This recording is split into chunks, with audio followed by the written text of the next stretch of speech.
அஸ்ஸலாமு அலைக்கும். வணக்கம். எல்லாருக்கும் பேசுறது கிளியரா கேக்குதா?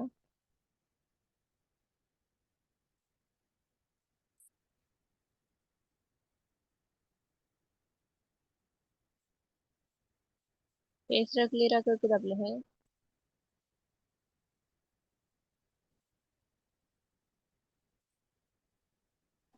ஓ டீச்சர் கேக்குது. ஓகே, நம்ம கிளாஸ் ஸ்டார்ட் பண்ணுவோம்.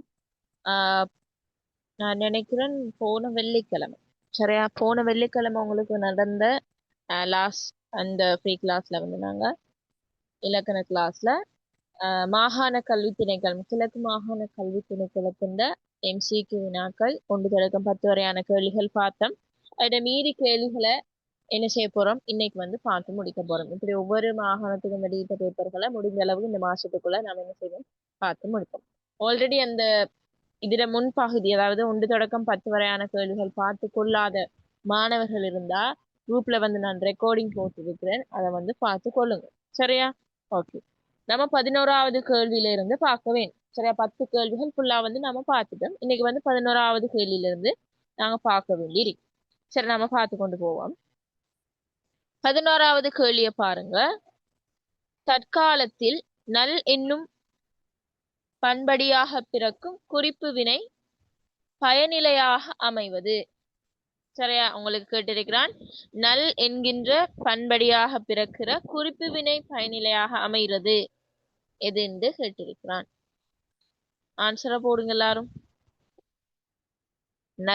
நல்ல என்கிறது வந்து பண்பு அடியாக பிறக்கிற குறிப்பு வினை பயனிலையாக அமைது.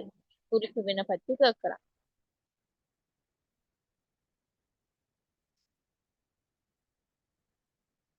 ஆன்சரை போடுங்க எல்லாரும்.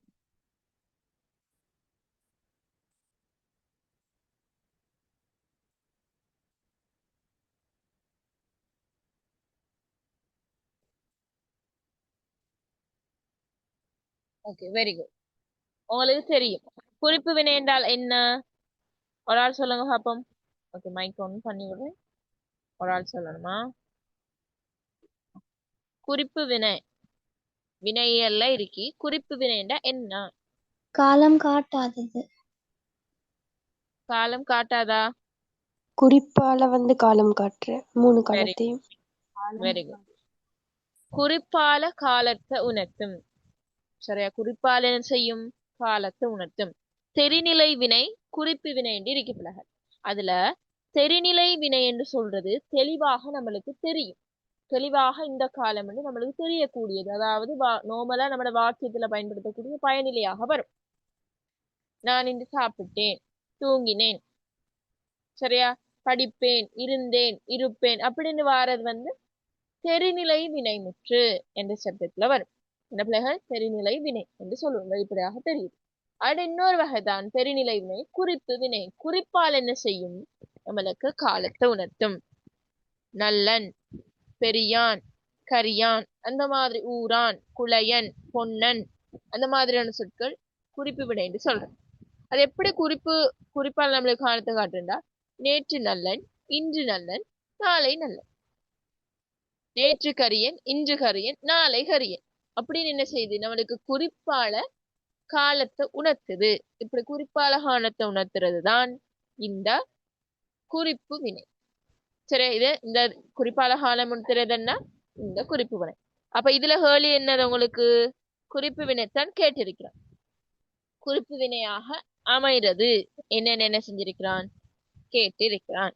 அப்ப நல்லது, நல்ல, நன்று, நல்லேன், இதுல நல்லேன் என்றும் இருக்கு, நல்லன் என்றும் இருக்கு. என்ன ஆன்சர் வரும் இதுக்குள்ள?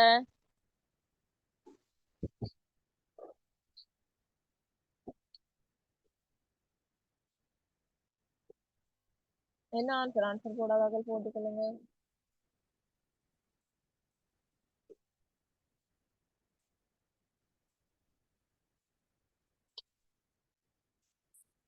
Very good.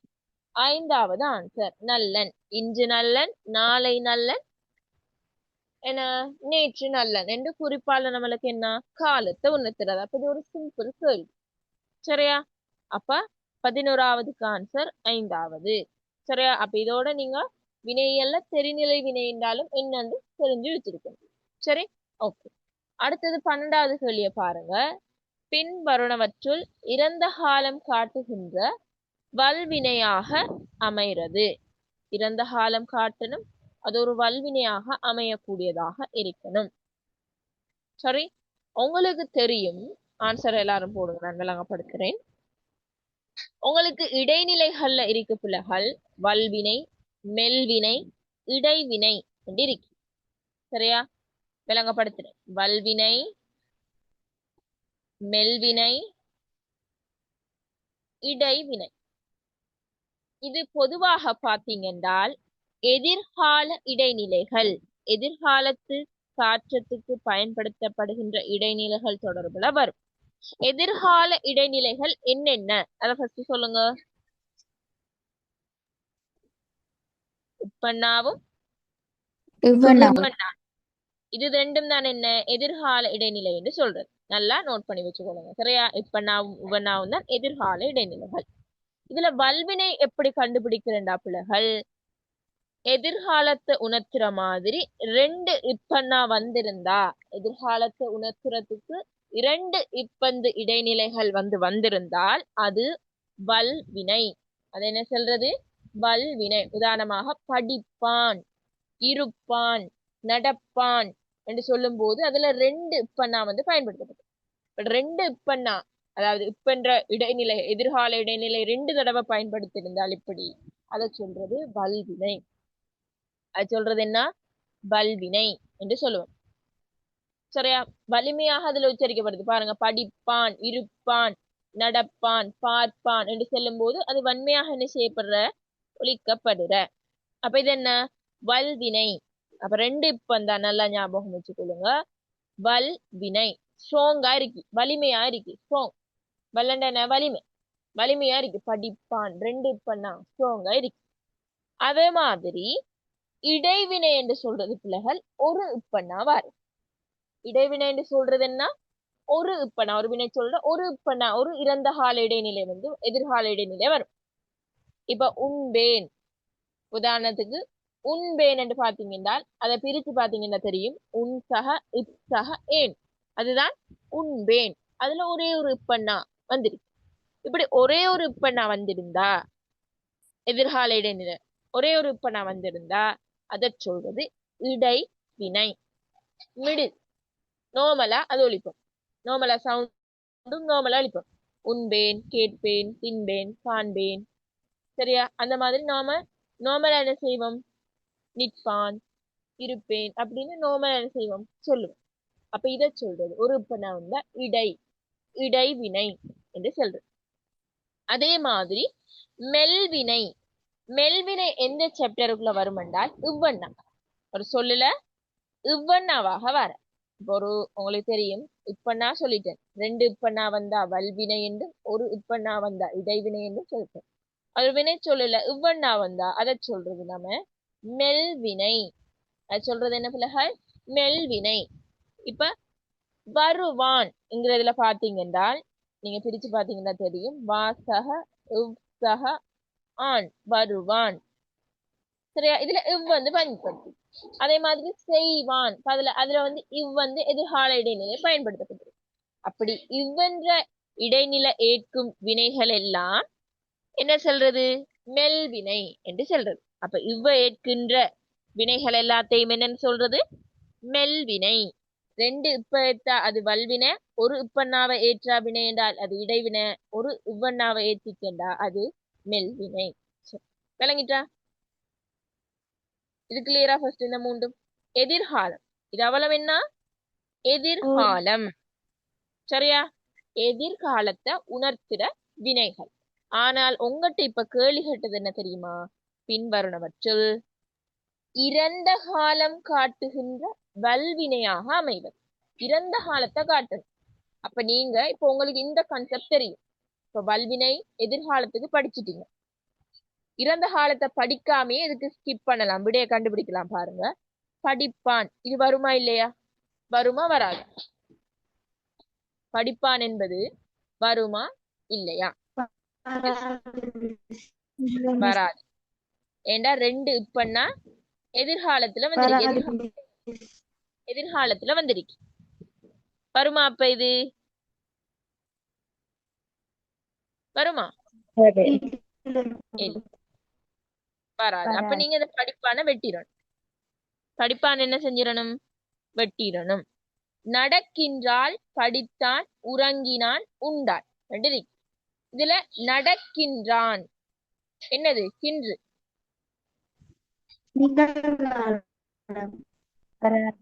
நிகழ்காலம். இது வராது. சும்மா நார்மலா பார்த்தாலே தெரியும். நீங்க இதுக்கு தியரிக்குள்ள போகாம நடக்கின்றாள் இருக்கே, அப்ப இது இறந்த காலத்துக்குள்ளே வரல். உறங்கினான் உண்டான் இது மூன்றும் தான் என்ன? இப்ப உங்களுக்கு இறந்த காலத்துல இருக்கு. இந்த மூணும் தான் இறந்த காலத்துல இருக்கு. இந்த இறந்த காலத்துல இருக்கிற இந்த மூண்டையும் எது ஆன்சர் கண்டுபிடிக்கிறேன்னு பாத்தீங்கன்னா உறங்கினான். இதுல எங்கன்னாவும் உட்கண்ணாவும் தான் இருக்கு. இங்கன்னாவும் உட்கண்ணாவும் தான் இருக்கு. சரியா? அப்ப இது என்ன? இதுக்குள்ள வராது. அதாவது இறந்த காலம் காட்டுகின்ற வல்வினைக்குள்ள என்ன செய்யாது?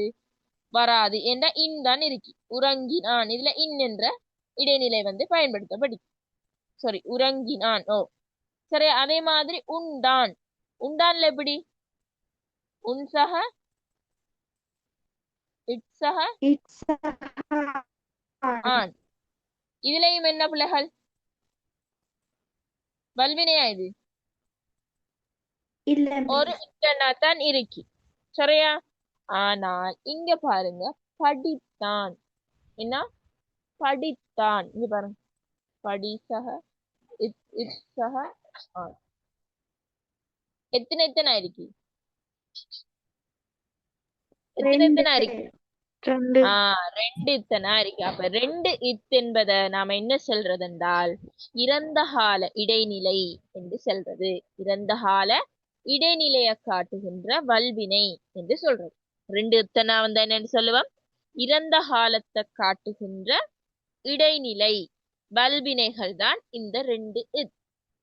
விளங்குதா? அதே மாதிரி அடித்தான், கொடுத்தான், படுத்தான், அதுலயும் ரெண்டு இத்தனா இருக்கு. அப்ப அதெல்லாம் என்ன? உங்களுக்கு இறந்த காலத்தை காட்டுகின்ற வல்வினை என்ற சாப்டருக்குள்ள வரும். கிளியரா? ஓகே. அப்ப இப்படி வாக்கியங்கள் வரும்போது நீங்க அதை பிரிச்சு வச்சு காட்டி என்ன செய்யணும்? கண்டுபிடிக்கணும். ஒரு எழுத்து டபுள் இடைநிலைகள்ல இப்படி வந்தால் அது வல்வினையாகவும் வல்லினமாகவும், ஒரு எழுத்து வந்தா அது இடையாகவும் தான் செலுத்தணும். வகரம் வந்தா அது மெல்வினைகளையும் வரும் என்று செலுத்தணும். சரியா? ஓகே. அப்ப எதிர்கால இடைநிலை தான் இப்பும் மூவுக்கும் இது பயன்படுத்துறது. அதே மாதிரி இறந்த கால இடைநிலைக்கு இத். இந்த இத் என்ன? இந்த இத்தும் இறந்த கால இடைநிலை வல்வினையாக என்ன செய்யப்படுது? பயன்படுத்தப்படுது என்றத நல்லா ஞாபகம் வச்சு கொள்ளுங்க. சரி, ஓகே. அப்ப இதுக்கு ஆன்சர் என்ன? படித்தான் என்பதுதான் என்ன இதனுடைய ஆன்சர். அடுத்தது பாருங்க, 13வது கேள்வி. தனுஷன் ஒரு படமும் விடாமல் பார்ப்பான். ஸ்கிரீன் விளங்கல. தனுஷன் ஒரு படமும் விடாமல் பார்ப்பானாம். சரியா? இந்த வாக்கியம் என்னன்னு கேட்கிறாங்க. ஒரு படமும் விடாமல் பார்ப்பான். இது தொடர்கால வினையா இறந்த கால வினையா? இது பாருங்க, 2 தடவை தொடர்கால வந்திருக்கு. சரியா? விடையில மிஸ்டேக். சரியா? எதிர்கால வினையா நிகழ்கால வினையா? தொடர்கால வினை. நோ, தொடர்கால வினை 2 தடவை வந்திருக்கு. அதனால அதுதான் ஆன்சர் எடுக்கிறேன். தொடர்கால வினை என்றாமா ஒரு விஷயம் தொடர்ந்து கொண்டிருக்கிற மாதிரி இருக்கும். அது எப்படி நீங்க கண்டுபிடிக்கிறேன்டால் கொண்டு என்கிற அந்த வினையடி வரும். வினையோட அப்பா இந்நேரம் அப்பா ஊருக்கு போய்கொண்டிருப்பார். நான் இங்கு போய்கொண்டிருக்கிறேன். நான் இந்த நேரம் அந்த வேலையை செய்து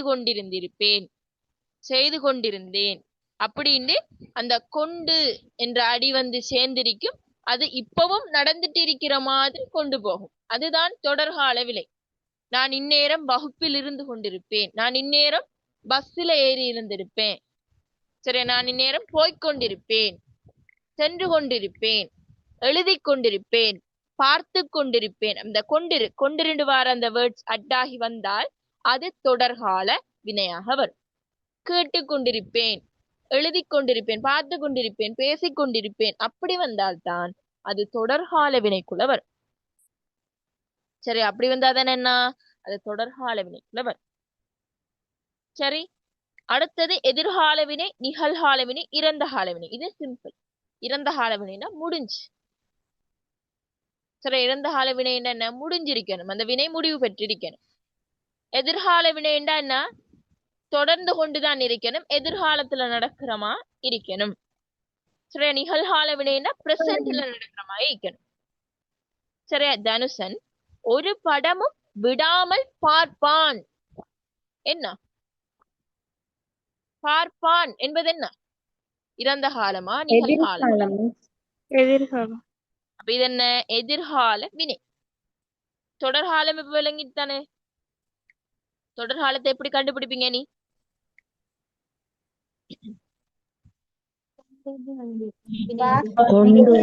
அடிப்படையில கொண்டு அப்படின்ற வாக்கியம். ஓகே, அது லாஸ்ட்ல என்ன செய்யணும், கொண்டு என்று உங்களுக்கு என்ன செய்யும், முடிச்சு வரும். சரி, அதை வச்சு கொண்டு நீங்க என்ன செய்யல, நீங்க அதை வச்சு கொண்டு கண்டுபிடிக்க இயலும். சரிதானே. அந்த வாக்கியத்தொடர்ல நிறைய வாக்கிய வகைகள் இருக்கு. அந்த வாக்கிய வகைகள் ஒவ்வொன்றையும் அழகா பார்த்து வச்சுக்கொள்ளுங்க. முடிப்பு வாக்கியத்தொடர், பெயரச்சத்தொடர், இணைவு நிகழ்வு தொடர், அதே மாதிரி நிரப்பி தொடர் வாக்கியம், காரண வினை தொடர் வாக்கியம், செய்தெச்சத்தொடர், செயற்பாட்டு எச்சத்தொடர், அப்படின்னு நிறைய டைப்ல இருக்கு. அதை கொஞ்சம் பாஸ் பேப்பர் உதவியோட பார்த்துக்கொள்ளுங்க. சரி, ஓகே. இதுல பாருங்க, நம்ம ஒவ்வொரு பாஸ் பேப்பர் செய்யவும் அது வந்து ஃபுல்லா உங்களுக்கு கிளியர் ஆகும். சரி, தியரி பார்க்க வேண்டிய அவசியம் இல்லை. ஓகே, 13வது 4வது ஆன்சர். ஓகே, 14வது கேள்வியை பாருங்க. பின்வருவற்றில் எதிர்மறை பெயரெச்சமாக வருவது. எதிர்மறையாகவும் பெயரெச்சமாக அது இருக்கணும். உங்களுக்கு ஆல்ரெடி சொல்லி தந்திருக்கேன் வினையெச்சம் எப்படி கண்டுபிடிக்கணும், பெயரெச்சம் எப்படி கண்டுபிடிக்கணும் என்று. சரியா, வினையெச்சம்டா வினைச்சொல்ல முன்னால போட்டு பார்க்கணும், பெயரெச்சம்டா பெயர்ச்சத்துக்கு முன்னால போட்டு பார்க்கணும். சரியா, இப்ப ஆன்சரை போடுங்க எல்லாரும்.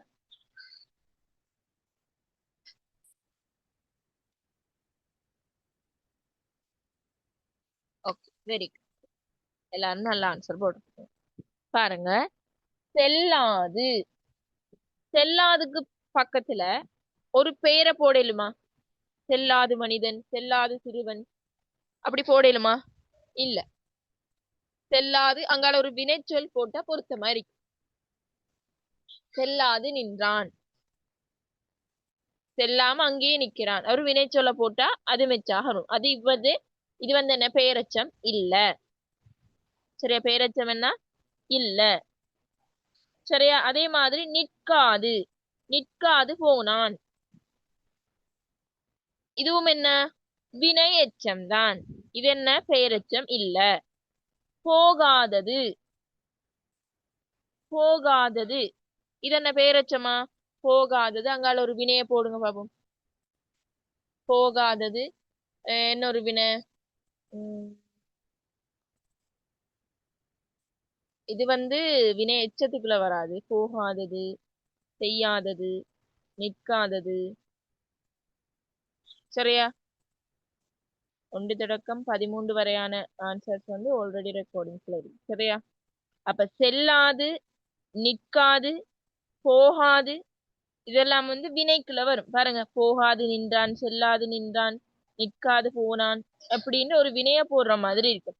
செய்யாதது அதே மாதிரி தானே, அது செய்யாதது பிடிக்கவில்லை. சரியா, அந்த மாதிரி ஒரு வினைச்சொல்ல போட்டு பாத்தீங்கன்னா தான் அது செட் ஆகும். அதே மாதிரி முதலாவது ஆன்சரை பாருங்க, உண்ணாத, கடைசியில ஏல முடியுது. சரியா, உண்ணாத, இதுக்கு பின்னால ஒரு வினைச்சொல்ல போட்டு பாத்தீங்கன்னா மெச் ஆகாது. உண்ணாத போனான் அல்லது உண்ணாத இருந்தான் அப்படின்னா மெச் ஆக மாட்டேங்குது. உங்களுக்கு பாத்தீங்கன்னா வேணும்.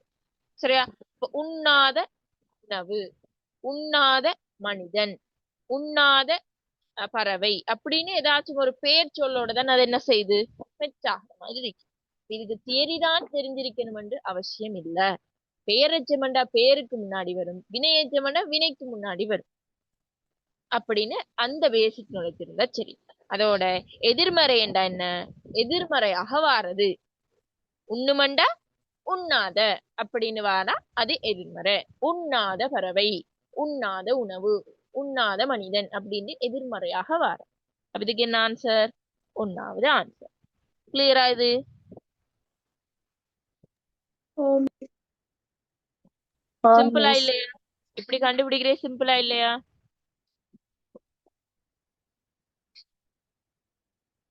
சிம்பிளா இல்லையா?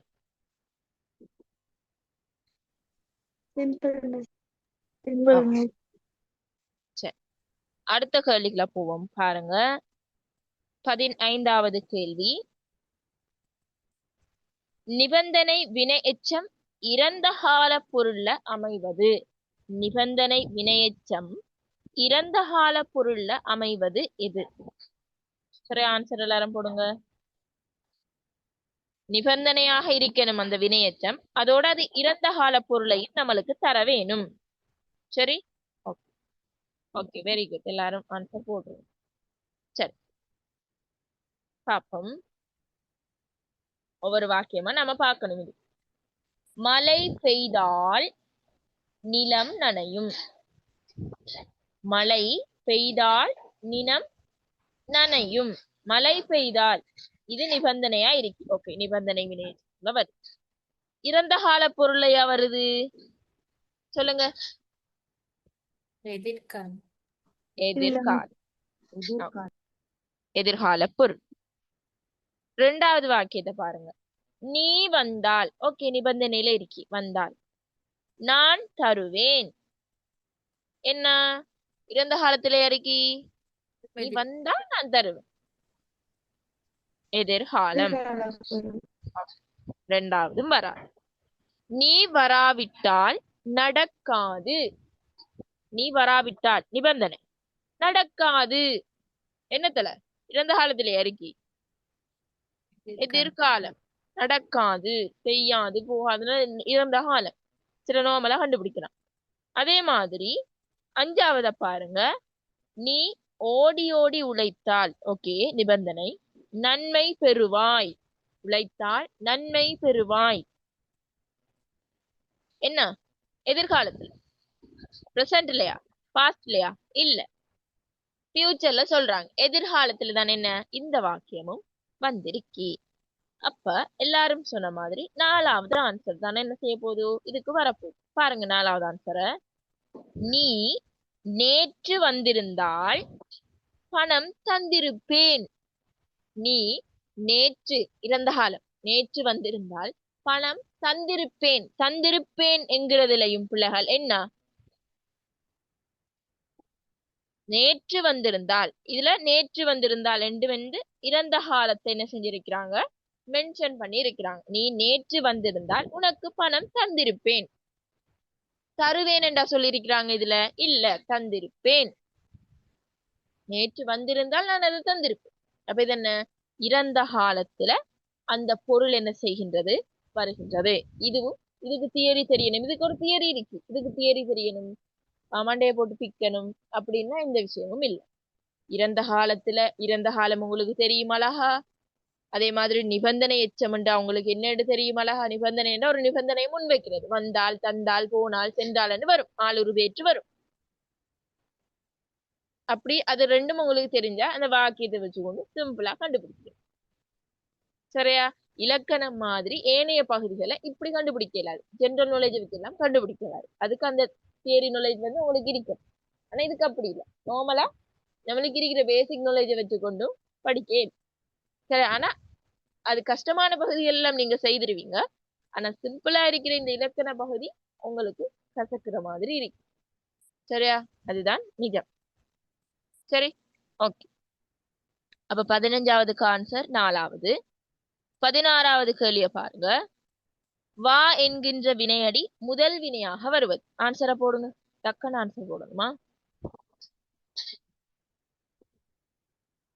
வா என்கின்ற வினையடி முதல் வினையாக வருது. Very good, very good. டக்குன்னு ஆன்சர் வரும். ஷாஃபா, சிந்து, விஜயகுமார். ஓகே ஓகே, எல்லாருக்கும் வெரி குட். சஹ்மா, எல்லாரும் வெரி குட். இப்ப நல்ல ஆன்சர் வருது. முந்தி கன்ஃபியூஸா இருந்தீங்க, முதல் வினை எப்படி வரும், துணை வினை எப்படி வரும்னு கன்ஃபியூஸா இருந்தீங்க. இப்ப பார்த்த மாத்திரத்திலேயே விட என்ன செய்றீங்க, கேப்சர் பண்ணி கொள்றீங்க. சரி, அதுதான் வேணும். அதான் பிராக்டிஸ் பண்றதுட பலன்.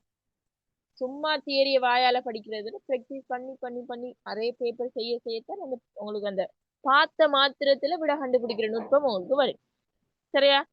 துணை வினை கேட்கல, உங்களுக்கு முதல் வினை தான் கேட்டிருக்கிறான். சரியா? வா என்றா வாரது என்ற பொருளை தரணும், வருதல் என்ற பொருளை தரக்கூடிய மாதிரி இருக்கும். இதுல பாருங்க, நாளுக்கு நாள் விலைவாசி ஏறிக்கொண்டு வருகிறது. ஏறி கொண்டு வருகிறது. இதுல என்ன முதல் வினையா வந்திருக்க, துணை வினையா வந்திருக்க? துணை துணை வினை.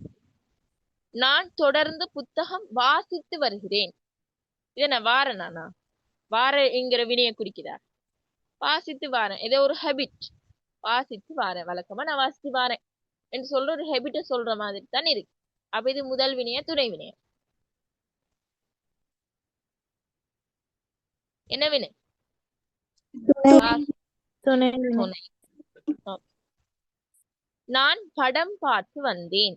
நான் படம் பார்த்து வந்தேன். இது என்ன? துணைவினை பார்த்து வாரேன். இப்ப வரத குறிக்கல, இது வாரது துணை வினையாகத்தான் வருது. பாருங்கிறத முதல் வினையாக வந்து பார்த்து வாரேன். நான் படம் பார்த்துட்டு வாரேன். நான் படம் பார்த்துட்டு வாரேன். சரியா? வாருதல், வருதல் என்ற பொருளை குறிக்க இல்ல. அதே மாதிரி பாருங்க, மழை இடைக்கிடை பெய்து வருகிறது. இதுவும் என்ன? துணைவினை பெய்து வருகிறது. பெய்யுறதன் ஃபர்ஸ்ட் வினை. வருகிறது, பெய்து வருது. இடைக்கிட மழை பெய்து வருகின்றது. இடைக்கிட மின்னல் அடித்து வருகின்றது. அதெல்லாம் என்ன? துணை வினைக்குள்ளதான் வாயங்கிறது வருது. ஆனால் இரண்டாவத பாருங்க, எனக்கு இப்போதுதான் புத்தி வந்தது. எனக்கு இப்போதுதான் புத்தி வந்தது. இதுல என்ன? முதல் வினை முதல் வினை. புத்தி வந்தது, வருதல் என்ற பொருள் என்ன செய்து? இதழ் தருது. சரி, இந்த வாக்கியம் என்ன செய்து வருது? நீ நாளைக்கு வீட்டுக்கு வா. இது என்ன? வாங்கிறது துணை வினையா வந்திருக்கா, முதல் வினையா வந்திருக்கா? முதல் வினை முதல் வினை. அதே மாதிரி மழை, இப்போது மழை வருகின்றது. இது முதல் வினை நன்றாக படித்து கொண்டு வந்தவன் இப்போது நாசமாக போய்விட்டான். இதுல வாங்கிறது என்ன? முதல் வினை துணைவினை. துணைவினை. நன்றாக படித்து கொண்டு வந்தவன் இடையில் நாசமா போயிட்டான்டா, அங்க போய்விட்டான் தான் அங்க முதல் வினையும் துணைவினை. இதுல வந்தான், படித்து கொண்டு வந்தவன். அதுல வார என்கிற மென்ஷன் பண்ண இல்ல, வந்தவன் என்று சொல்றாங்க. அதுல வினையாளனி பேர சொல்றான். சரி, அப்ப இதுலயும் துணை வினைதான். சரியா? அதே மாதிரி வேற என்ன சொல்லலாம்? ஆங்கிலேயர்கள் எமது நாட்டை ஆண்டு வந்தார்கள். இதுல துணைவினை துணை வினை. சரியா? வானம் இருண்டு வருகிறது. இதுல துணைவினை துணை வினை. அப்ப துணை வினை முதல் வினைக்கு டிஃபரன்ஸ் கண்டுபிடிக்க என்ன செய்யணும்? உங்களுக்கு தெரிஞ்சிருக்க வேண்டும். எனக்கு இப்போதுதான் புத்தி வந்தது என்ன? அப்ப அது முதல் வினையாக வந்துருச்சு. சரி, அப்ப 16வது ஆன்சர் 2வது. கிளியரா?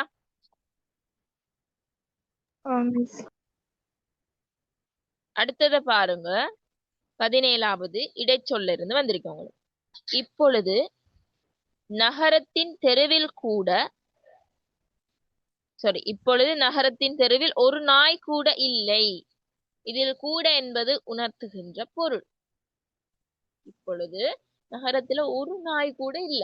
நார்மலா சொல்லி பாருங்க, ஒரு நாய் கூட இல்ல. நம்மளோட பேச்சு வழக்குதான். ஒரு நாய் கூட இல்ல. எச்சமா, எச்சம் தழுவி எதிர்மறையா, உறுதியா, குறைஞ்சபட்சமா, அல்லது முற்று பெற்றுட்டா, அல்லது வரிசையா? வரிசைன்னா வரிசை வரிசையா இருக்கிறது. சரியா? அது வரா. முற்று பெற்றிருக்கா? இல்ல. சரியா? அதுவும் இல்ல. உறுதியா சொல்றாங்களா? இல்ல. ஒரு நாய் கூட இல்ல என்று சொல்றது. ஒரு நாய் கூட இல்ல, குறைஞ்சபட்சம் ஒரு நாய் கூட இல்ல. குறைஞ்சபட்சம் என்கிற பொருளை விளக்குறது தான் இந்த கூட. குறைஞ்சபட்சம் என்கின்ற பொருளை என்ன செய்யுது, இதுல உங்களுக்கு தருது. தத்தம் பொருள் உணர்த்தும் இடைச்சொற்கள்ல தான் பிள்ளைகள் இந்த கூட, ஆவது, ஓகாரம், ஏகாரம் அதெல்லாம் இருக்கு. சரியா? அதுகளை கொஞ்சம் என்ன செஞ்சு கொள்ளுங்க, பார்த்து கொள்ளுங்க. இந்த கூடங்கிறது எதிர்மறையில எப்படி வரும் என்றால், எச்சம் தழுவிய எதிர்மறையில எப்படி வரும் என்று பார்த்தீங்கன்னா நோட் பண்ணுவீங்க. சரி, எச்சம் தழுவிய எதிர்மறையில எப்படி வரும் என்று பார்த்தீங்கன்னா, நான் கூட பயந்து விட்டேன் அப்படி சொல்லுவோம். நான் கூட நம்பிட்டேன் அப்படின்னு சொல்றதுதான் நான் கூட பயந்து விட்டேன். அது மாதிரி எச்சம் தழுவிய நான் கூட இன்னொரு ஆளும் அதுக்குள்ள இருக்கிறார் போல எச்சமா நிக்குது.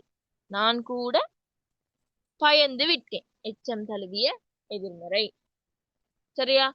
அப்பா கூட இதை விரும்பவில்லை, நான் கூட இதை நம்பவில்லை அப்படின்னு வர்றதெல்லாம் எச்சம் தழுவிய எதிர்மறை என்கிறதுக்குள்ள வரும். சரியா? அந்த மாதிரி இருக்கு. அதே மாதிரி இந்த வானத்துல ஒரு நட்சத்திரம் கூட இல்ல, நாய் கூட இல்ல அப்படின்னு எல்லாம் வர்றது குறைந்தபட்சம் என்ற பொருள்ல வரும். சரியா? குறைந்த பட்சம் என்னும் செக்ஷனுக்குள்ள வரும்.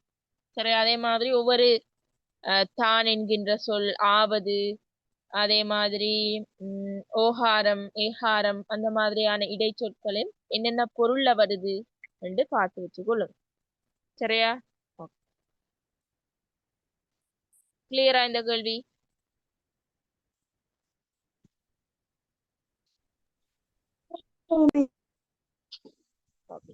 அடுத்தது பாருங்க, 18வது.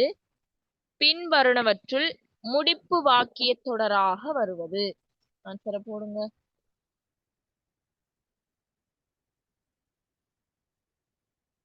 ஓ, 18வதுக்கு ஆன்சர் 3 தான். இப்ப 19வது கேள்வி வாக்கு. முடிப்பு வாக்கிய தொடர்.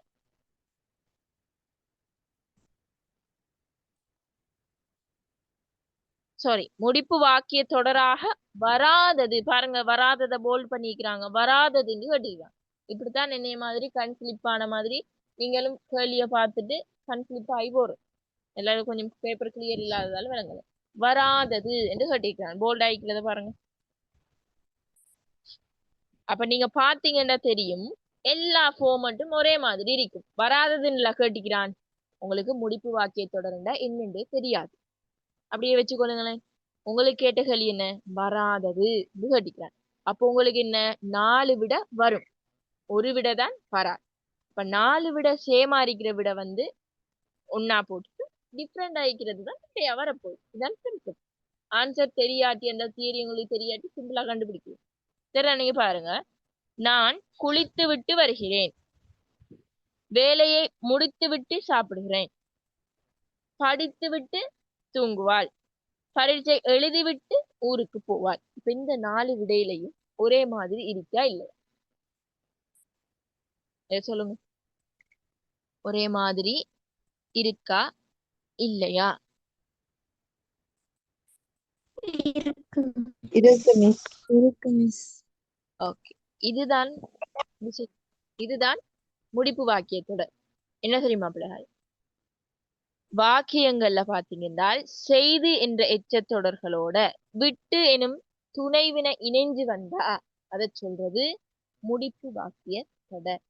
சரியா? விட்டு என்கின்ற துணைவனை இணைந்து செய்து எச்சத்தொடர் கூறுமா. செய்து என்கின்ற எச்சத்தொடர், குளித்து விட்டு செய்து. பாருங்க, விட்டு என்கிற துணைவனை வந்திருக்கி, குளித்து விட்டு ஆனா அதை செய்து என்ற பொருள்ல வருது.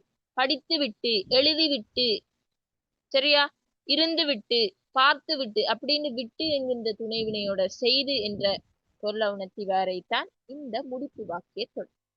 சரியா? அப்ப இந்த 4 வரும். 4 என்ன, முடிப்பு வாக்கிய தொடர். வராதது என்ன, 5வது. நான் ஊருக்கு போய் 2 மாதம் ஆகிறது. நான் ஊருக்கு போயிட்டு 2 மாசம் ஆகிட்டு. இங்க போய் என்று வந்திருக்கு. அப்ப இதுதான் என்ன, டிஃப்ரெண்டா இருக்கு. இதான் என்ன, டிஃப்ரெண்டா இருக்கு. அப்படி பார்த்து நீங்க சிம்பிளா கண்டுபிடிக்கலாம். தியரி வைஸா பார்க்க போனீங்கன்னா இந்த 4 என்ன, 1லிருந்து 4 வரைக்கான விடைகள் முடிப்பு வாக்கிய தொடர். முடிப்பு வாக்கிய தொடர் எப்படி கண்டுபிடிக்கிறது?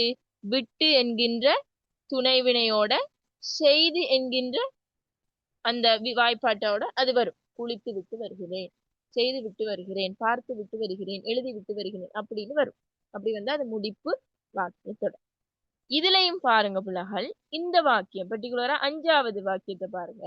நான் ஊருக்கு போய் 2 மாதம் ஆகிறது. இது என்ன வாக்கியம் என்று பார்த்தீங்க என்றால், நோட் பண்ணுங்களா, படிச்சிருக்க மாட்டீங்க. பொருள் விளக்கத் தொடர். என்னன்னு சொல்றது? பொருள் விளக்கத் தொடர். பொருளை விளக்குறதுக்காக பயன்படுத்தப்படுகின்ற தொடர், அதான் பொருள். பொருள் விளக்கத் தொடர். நான் ஊருக்கு போய் 2 மாதம் ஆகிறது. எச்சத்தொடர்கள் அவற்றின் தலைமை தொடர்களோட இணைஞ்சு வரும். சரியா? 2 மாதம் ஆகிட்டு, 3 நாள் ஆகிட்டு, 1 வருடம் ஆகிட்டு என்ன செய்யும்? அது காலங்களை உணர்த்தும். காலப்பெயர்கள் என்ன செய்யும்? உங்களுக்கு உணர்த்துற மாதிரி இருக்கு. சரியா? அதாவது இத்தகைய வாக்கியங்களை பார்த்தீங்க என்றால், பொருள் விளக்க தொடர் வாக்கியத்துல பார்த்தீங்க என்றால், தலைமை தொடர் எப்போதும் ஒரு காலப்பெயர் சேர்ந்து வரும். தலைமை தொடர் எப்பயுமே என்ன? ஒரு காலப்பெயருக்கு ஆகி வருகிறது. சரியா? உதாரணம் பார்த்தீங்கன்னா, நான் ஊருக்கு போய் பாருங்க, இதான் தலைமை பெயர். நான் ஊருக்கு போறேன், அது 2 மாசம் ஒரு காலப்பெயரோட என்ன செஞ்சிருக்கி? இணைஞ்சு வந்துருச்சு. கண்ணன் சாப்பிட்டு 3 நாள் ஆகிட்டு. கண்ணன் சாப்பிடுதல், அதுதான் தலைமை தொடர். 3 நாள் அது என்ன? காலப்பெயரோட இணைஞ்சு வந்துருச்சு. நான் உங்களை பார்த்து 1 வருஷம் ஆகிட்டு. நான் உங்களை பார்த்து, அதுதான் என்ன? தலைமை தொடர். ஆனா 1 வருஷம் ஆகிட்டு என்னென்ன? 1 வருஷம் காலப்பெயர் என்ன செஞ்சிருக்கி? அதுல இணைஞ்சு வரும். அப்ப இப்படி ஒரு தலைமை தொடர் ஒரு காலப்பெயர் இணைஞ்சு வந்திருந்தா அது என்ன சொல்றது? பொருள் விளக்க தொடர். என்னன்னு சொல்றது பிள்ளைகள்? பொருள் விளக்க தொடர். அதே மாதிரி தலைமை தொடரோட காலப்பெயர் பிளஸ் ஆகும் என்ற அமைப்புல இருந்தால் அது என்ன? பொருள் விளக்க தொடர். பொருள் விளக்க தொடர். சரியா? எச்ச தொடர்ல வரும். பார்த்து 4 ஆகிட்டு, நான் உன்னை பார்த்து 5 வருஷம் ஆகிட்டு. அப்ப உன்னை பாக்குறது தான் தலைமை தொடர். 5 வருஷம் அதுல ஒரு காலம் வருது, காலப்பெயர் வருது. அப்ப அது பொருளை விளக்குறதுக்காக பயன்படுத்தப்படுறது பொருள் விளக்க தொடர். விளங்குதா? கிளியரா பிள்ளைகள்? படிச்சு ஓகே. இந்த பொருள் விளக்க தொடர் எல்லாம் படிச்சிருக்கீங்களா? ஓகே. முடிப்பு விளக்கத்தொடர், பொருள் விளக்கத்தொடர், முடிப்பு வாக்கிய தொடர் இதெல்லாம் படிச்சீங்களா? ஆல்ரெடி படிச்சிருக்கிறீங்களா? இல்ல மிஸ். ஓகே. புதுசா பாக்குறாங்களுக்கு புதுசா தான் நீங்க எங்களுக்கு இலக்கணமே படிச்சு தர மாட்டாங்க மிஸ். விளங்கலாமா? எங்களுக்கு இலக்கணமே படிச்சு தர உங்களுக்கு ஓகே மாட்டாங்க. அதுதான் எங்களுக்கு இலக்கணம் கஷ்டமாயிருக்கு. ஓகே. உங்களுக்கு இலக்கணமே ஸ்கூல்ல படிச்சு தரையில அதான் கஷ்டமா இருக்கு அதானே? ஓகே. எல்லாரும் இல்ல இல்லைன்னு தான் போட்டுருக்கீங்க. சரி. 18வதுக்கு ஆன்சர் வந்து 5வது ஆன்சர். சரிதானே? 18வதுக்கு ஆன்சர் என்ன? 5வது ஆன்சர். அப்ப நாம அந்த ப்ரீ கிளாஸஸ்ல ஒவ்வொரு அந்த தியரியும் வந்து நார்மலா சொல்லி கொண்டுதான் போகணும். அதனால பிரச்சனை இல்லை. சரியா? அப்படி டவுட் ஆனாக்க தியரி வேணுமென்றால் பெயர் சொல்ற ஃபுல் வீடியோ போட்டிருக்கிறேன், அது நீங்க பார்த்துக்கொள்ளுங்க. வினையியல் தொடர்பான வீடியோ வந்து நான் போடையில முதல் போட்டிருந்தேன், அது டிலீட் ஆகிட்டு போடையில. பார்ப்போம், வேற வீடியோ கிடந்தா போடுறேன். இல்லைன்னு நினைக்கிறேன் மேபி. ஓகே. சரி. 19வது வாக்கியம் பாருங்க. வாக்கிய இணைப்பின் போது, வாக்கிய தொடர்ல தான் வருது ஃபுல்லா. வாக்கிய தொடர் கொஞ்சம் கட்டாயம் படிச்சுட்டு போங்க பிள்ளை. வாக்கிய இணைப்பின் போது செய்ய என்ற எச்சத்தொடர் அல்லது எனும் இணைப்பிடை சொல் அமையத்தக்கது. செய்ய என்ற எச்சத்தொடரில் அல்லது எனும் இணைப்பிடை சொல் அமையத்தக்கது. சொல்லுங்க பாப்போம் ஆன்சர் என்ன? வாக்கியங்களை இணைக்கும் போது பிள்ளைகள் செய்ய என்கின்ற எச்சத்தொடர்ல சரியா அல்லது என்ற இணைப்பிடை சொல்ல பயன்படுத்தி நாம் அந்த வாக்கியத்தை அமைக்கக்கூடிய மாதிரி இருக்கணும். சரியா? இதை எப்படி செய்யறேன்னு பாத்தீங்கன்னா, இங்கு வர உனக்கு சுதந்திரம் உண்டு பிளஸ் இங்கு வராமல் இருக்க உனக்கு சுதந்திரம் உண்டு. இதை இணைக்கணும். எப்படி இணைக்கணும்? செய்ய என்ற எச்சத்தொடர்ல அல்லது போட்டு இணைக்கணும். இங்கு வர அல்லது வராமல் இருக்க உனக்கு சுதந்திரம் இருக்கி. இங்கு வர அல்லது வராமல் இருக்க உனக்கு என்ன சுதந்திரம் இருக்கி. மெச்சாகுதா இல்லையா?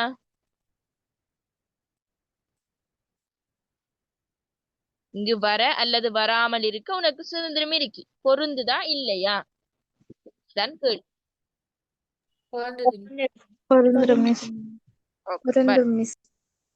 ரெண்டாவது பாருங்க. நான் இந்தியாவுக்கு போனேன், நீ மலேசியாவுக்கு போன. இத நீங்க இணைக்கணும். அதே மாதிரி நான் இந்தியாவிற்கு போக அல்லது நீ மலேசியாவுக்கு போனாய் அப்படின்னு வருமா? வராது. வராது. அங்க இடிக்குதா ஏதோ? அது இணைக்கல. நான் இந்தியாவிற்கு போக நீ மலேசியாவிற்கு போனா அப்படிதான் வரும். அது அல்லதுன்னா இணைக்க இயலாது. அல்லது போட்டு நம்மளால வாக்கியத்தை இணைக்க இயலாது. சரி, அடுத்ததை பாருங்க. மூன்றாவது, ஆசிரியர் மாணவரை கையால் அடித்தார், ஆசிரியர் மாணவரை பிரம்பால் அடித்தார். ஆசிரியர் மாணவரை கையால் அடித்தார், மாணவரை பிரம்பாலையும் அடிக்கிறார். அப்ப எதை எப்படி சேர்த்து எழுதுவீங்க? ஆசிரியர் மாணவரை கையாலும் பிரம்பாலும் அடித்தார் என்றுதான் நினைக்கலும். இதுல செய்ய என்கின்ற எச்சத்தொடரை நாம பயன்படுத்த இயலாது. கையால் அடிக்க பிரம்பால் அடித்தார் அப்படின்னு அல்லது பிரம்பால் அடித்தார் என்று நம்ம என்ன செய்யலாது? சேர்க்க இயலாது. சேர்க்க இயலுமா? இயலாது. இப்ப இது சேர்க்கிறேன்டா. ஆசிரியர் மாணவரை கையாலும் பிரம்பாலும் அடைத்தார் என்ற இடைச்சொல்ல பயன்படுத்திதான் சேர்க்க இயலும். சரியா? ஓகே. நாலாவத பாருங்க. வயலுக்கு குளத்திலிருந்து தண்ணீர் இறைத்தார், வயலுக்கு வாய்க்காலில் இருந்து தண்ணீர் இறைத்தார். வயலுக்கு குளத்திலிருந்தும் வாய்க்காலில் இருந்தும் தண்ணீர் இறைத்தார். இப்படி வருமா? செய்யன்ற தொடர்ல இது யூஸ் பண்ணல. வயலுக்கு குளத்தில் இருந்து தண்ணீர் இறைக்க அல்லது வாய்க்காலில் இருந்து தண்ணீர் இறைக்க பொருந்துதா? இல்ல, பொருந்தாது. நாய் வந்தது, மாடு வந்தது. இது எப்படி நாம செய்யன்ற தொடர்ல மாத்தினா நாய் வர மாடு வந்தது அப்படின்னு தானே வரும். நாய் வர அல்லது மாடு வந்தது அப்படி வருமா? வருமா? வராது. முதலாவது ஆன்சர் தான் என்ன சரியாக வரும். சரியா? இங்கு வர அல்லது வராமல் இருக்க உனக்கு சுதந்திரம் இருக்கி. செய்ய என்ற தொடர்ல வருது. வர, செய்ய. பாருங்க, வர கடைசியில முடியுது விகுதி. வர, செய்ய, இருக்க, அதெல்லாம் செய்ய என்கின்ற எச்சத்தொடர். இதையும் சொல்லிட்டு போறேன். செய்ய, செய்தால், சரியா? செய்ய என்கின்ற வினை வாய்ப்பாட்டு வினை வந்து செய்ய என்ற பிள்ளைகள் இப்படி வரும். வர, போக, இருக்க அப்படின்னு வரும்.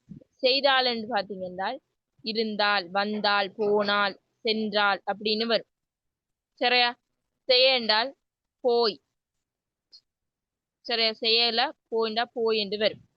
சரியா? போய போன்று சொல்லுவோம். போக இங்க வரும், போனால் இங்க வரும், இங்க போய் என்று வரும். சரியா? செய்ய போய், இருந்து, சரி, அந்த மாதிரி வாரதெல்லாம் வந்து இந்த 3 வினைகளையும் வரும். சரி, இந்த வினையியல் என்ற பகுதி வந்து ஒரு ஞாபகப்படுத்துங்க. லாஸ்ட் டைம்ல ஒரு கிளாஸ் நான் போட்டு இல்லாட்டி அந்த பேப்பர் கிளாஸ்ல நான் செய்துவேன். சரி, நிறைய பேருக்கு தெரியாம. ஓகே, 20வது கேள்வி பாருங்க. கடைசி கேள்வி. ஒருவரை துன்பத்திலிருந்து காப்பாற்றுதல் என்னும் மரபு தொடர் வருவது. கை கொடுத்தல். கை கொடுத்தல். சரி, கை கொடுத்தல். இது சொல்லையா வேணும்? ஒரு துன்பத்திலிருந்து காப்பாற்றுதல் மரபு தொடர்கள். 5ஆம் ஆண்டு 3ஆம் ஆண்டு கிட்டத்தட்ட 3ஆம் ஆண்டுல இருந்து கொலசிப்புக்காக நீங்க இதெல்லாம் பாடமாக்கிட்டு வாரீங்க. ஓமா இல்லையா? பாடமாக்குனீங்களா இல்லையா? அப்ப நம்ம இங்க வந்தா ஏல வந்தா மரபு தொடர்கள் படிக்கணும். இங்க ஏல வந்தா நீங்க அடுக்கிடை சொற்கள், இணைப்பிடை சொற்கள், இரட்டை கிளவி எல்லாம் படிக்கணும் இல்ல. அது நாம பேசிக்ல இருந்து படிச்சுட்டு வரோம். மரபு தொடர் கை கொடுத்தல். கை கொடுத்தல்னா என்ன பொருள்? ஒருவரை ஒரு கஷ்டத்துல இருந்து, ஒரு வறுமையிலிருந்து தூக்கி விடுறது, காப்பாற்று. ஒருவரை துன்பத்திலிருந்து காப்பாற்றுதல், அதுதான் கை கொடுத்தல். சரியா? அத மாதிரி கை தூக்குதல், அது என்ன என்ன பொருள் வரும்? கை கொடுத்தல்னா ஒரு ஆளுக்கு ஹெல்ப் செய்யற, உதவி செய்யற அந்த மாதிரி பொருள்ல வரும். கை தூக்குதல், கை தூக்குதல் என்ன பொருள்? அந்த ஆபத்துல இருந்து உதவுற அப்படின்னு சொல்லி வராது. ஆபத்துல இருந்து ஒரு உதவுறேதான் இப்ப நீங்க கை கொடுத்தலன்னு சொல்லிட்டீங்க. நீங்க அந்த ஒரு போட்டோ உங்களுக்கு போட்டுருந்தேன். உட்கார்ந்து இருந்தா, கை தூக்குதல் என்ன? உட்கார்ந்து இருந்தா பார்த்துட்டு இலங்கையில சரிங்க, இதுல இருக்கு பாப்போம். உங்களுக்கு போட்டு காட்டுறதுக்கு இருக்கு. இந்த பாருங்க, கைகூடல் என்ற என்ன? அனுகூலமாதல். கைகூடல் என்ற என்ன? அனுகூலமாயிருக்கிற. சரியா? அதே மாதிரி கை தளர்த்தல்ண்டா வறுமை அடைத. சரியா? கை பிசைதல்ண்டா சொல்றது ஒன்னும் செய்வதறியாம நிக்கிறது தான் கை பிசைத்தல். அதே மாதிரி கை நீட்டுதல்ண்டா அடிக்கிறது. கை கலப்புண்டா சண்டை. கை மிகுதல்ண்டா அளவு கடத்தல். கை கொடுத்தல்ண்டா உதவி செய்தல். சரியா? கை கொடுத்தல்னா என்ன? உதவி செய்தல். அப்ப கை தூக்குதல்ண்டா என்ன பிள்ளை? மாட்டி விடுதல். மாட்டி விடுதல். கை தூக்குதல்ண்டா பொறுப்பேற்று கை தூக்குதல்ண்டா பொறுப்பேற்றுக் கொள்ளல். சரியா? கை தூக்கி அந்த ஒரு ஒரு விஷயங்களை பொறுப்பேற்றுக் கொள்றது. கை தூக்குறது, பொறுப்பேற்றுறது. சரியா? பொறுப்பெடுத்தல், பொறுப்பேற்றுதல், அந்த மாதிரியான விஷயங்களுக்கு அது. சரியா? அப்ப 1 தொடக்கம் 20 வரையான கேள்விகள் என்ன செஞ்சுட்டீங்க பார்த்துட்டு கிளியரா பிள்ளைகள்? அப்ப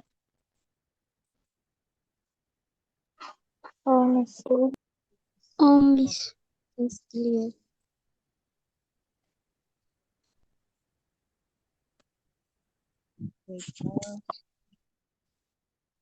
20வதுக்கு ஆன்சர் வந்து முதலாவது ஆன்சர். சரியா? கை கொடுத்தல். சரியா? மிஸ், ஓ, செய்து எச்சத்தொடர் செய்ய செய்து செய்தால்ங்கிற 3 பொருளையா மிஸ் வரும்? இல்ல இல்ல, விலங்கல் என்ன கேட்டீங்க? செய்து என்ற எழுத்தோட செய்ய செய்து செய்தால்ங்கிற 3 பொருளையா வரும்? செய்து என்கின்ற எழுத்தோட செய்ய செய்து செய்தார்.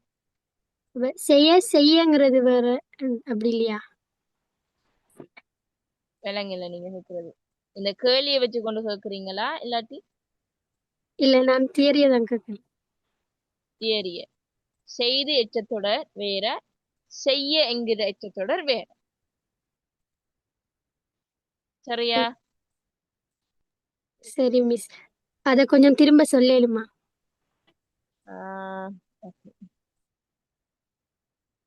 செய்தி என்ற எச்சத்தொடர்